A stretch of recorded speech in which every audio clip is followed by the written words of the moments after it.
Captain Nina Morgan had always been someone who could command a room. From the very first day she donned the police uniform, she knew the challenges she would face. Being both a black woman and a police officer presented unique trials, but she weathered them with strength, determination, and grace. Over the years, she rose through the ranks, not by playing politics or pulling strings, but by proving her competence, grit, and intelligence. Now, as a respected captain, she often reminded herself of how far she'd come. Today, however, she wasn't wearing her uniform. She was just Nina Morgan, an off-duty officer trying to enjoy a rare evening of normalcy. It was nearing dusk, and the sky outside was painted with hues of purple and orange.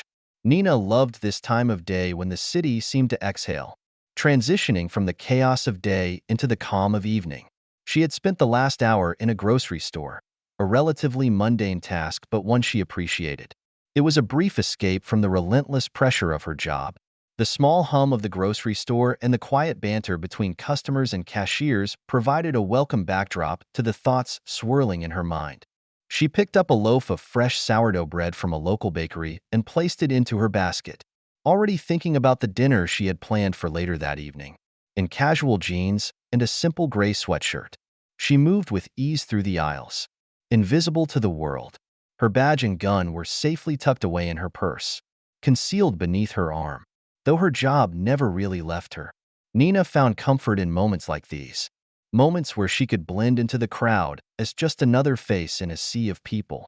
After paying for her groceries, she walked toward the exit of the store, the cool air greeting her as the automatic doors slid open. The street outside was busy, but not overwhelmingly so. A couple of cyclists zoomed past her, and a group of teenagers laughed loudly as they walked by. Animated in conversation, Nina smiled to herself, momentarily lost in the simple joy of the world around her. She slung her grocery bag over her shoulder and began the short walk back to her apartment. Her phone buzzed in her pocket, and she pulled it out, glancing at the screen. A message from her partner asked when she'd be home. Nina quickly tapped a response. "On my way now. Just grabbing groceries. See you in 10. It was a routine day. Nothing seemed out of the ordinary. 2 blocks away, Officer Jake Sanders sat in his squad car, restless. The day had been uneventful so far, with only minor incidents, a traffic stop here, a noise complaint there. As an officer who prided himself on taking action, Jake found the quietness unnerving.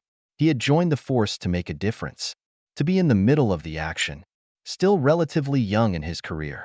His confidence in his abilities often led him to act on instinct. Sometimes those instincts were sharp, but other times they were clouded by assumptions he wasn't even fully aware of. The radio crackled to life. "Dispatch to all units. We have a 1031 in progress. Robbery suspect. Black female. Mid-30s. Wearing dark jeans and a gray sweatshirt. Last seen heading west on 5th and Maple." The dispatcher's voice was calm but urgent. Jake's eyes sharpened. He straightened up in his seat, adrenaline surging. "Unit 21. Copy that," he responded quickly into the radio. "Heading toward 5th and Maple now." His heart raced as he made a sharp turn down Maple, scanning the streets for anyone who might match the description. And then he saw her. Nina Morgan was casually walking down the street, a bag of groceries in her hand, her pace leisurely. She was minding her own business, completely unaware of the squad car slowly creeping up behind her. From Jake's perspective, it all made sense. She matched the description perfectly. Mid-30s. Black. Gray sweatshirt. Dark jeans. He didn't give it a second thought. Jake's pulse quickened. His instincts screamed at him to act fast. "Ma'am, stop right there." Jake's voice rang out, loud and authoritative, echoing off the buildings surrounding them. Nina stopped in her tracks, confused. The words hadn't quite registered yet. She turned around slowly, blinking against the bright headlights of the police cruiser, which now felt like 2 spotlights beaming directly at her. Her first instinct was that there must be some mistake. She had done nothing wrong. This had to be a misunderstanding. But the officer's posture, the tone of his voice, it all suggested something far more serious than a simple mix-up. "Is there a problem, officer?" she asked calmly, though there was a slight edge to her voice. Nina had been in situations like this before, not personally, but as an officer responding to scenes. Her experience told her that staying calm and maintaining control over her voice and body language was key in diffusing tension. But Jake wasn't listening to her words. His mind was already made up. "Hands where I can see them," he barked, his voice sharp, his stance tense and ready for action. Nina frowned, confusion deepening. "Officer, I think there's been a misunderstanding," she began, her voice still controlled, still trying to make sense of what was happening. But Jake wasn't hearing her. His eyes were locked on her, watching her every movement. His training kicked in, the voice in his head telling him to remain in control, to assume the worst-case scenario. "I said, hands where I can see them. Now." Nina's heartbeat quickened. She could feel the tension radiating off him, could sense the situation spiraling out of control. "I'm a police officer," she said, the firmness in her voice growing. "I'm Captain Nina Morgan from the 4th Precinct." But Jake was already too far gone. His perception had been clouded by the description, by his own preconceived notions of what danger looked like. In his mind, this was a suspect trying to lie her way out of an arrest. It was a story he had heard many times before. People pretending they were someone they weren't, claiming innocence when they weren't. "Yeah, right," he muttered, barely processing her words as his hand moved toward his handcuffs. Before Nina could react, Jake was on her, grabbing her arm and spinning her around with a force that startled her. Her purse fell to the ground, her groceries spilling across the sidewalk as he roughly pulled her hands behind her back. The cold steel of the handcuffs clicked around her wrists, sending a surge of shock and anger through her. "Officer, this is a mistake," she protested, her voice rising in frustration as she struggled against the cuffs. "My badge is in my purse. I am Captain Nina Morgan. You've got the wrong person." Jake's tunnel vision had already kicked in. He was going through the motions of what he believed to be a standard arrest, following protocol. In his mind, he had no time for excuses, no patience for what he thought were lies. With a firm grip on her arm, he led her toward the back of his squad car, ignoring the scattered groceries on the sidewalk, ignoring the anger building in her voice.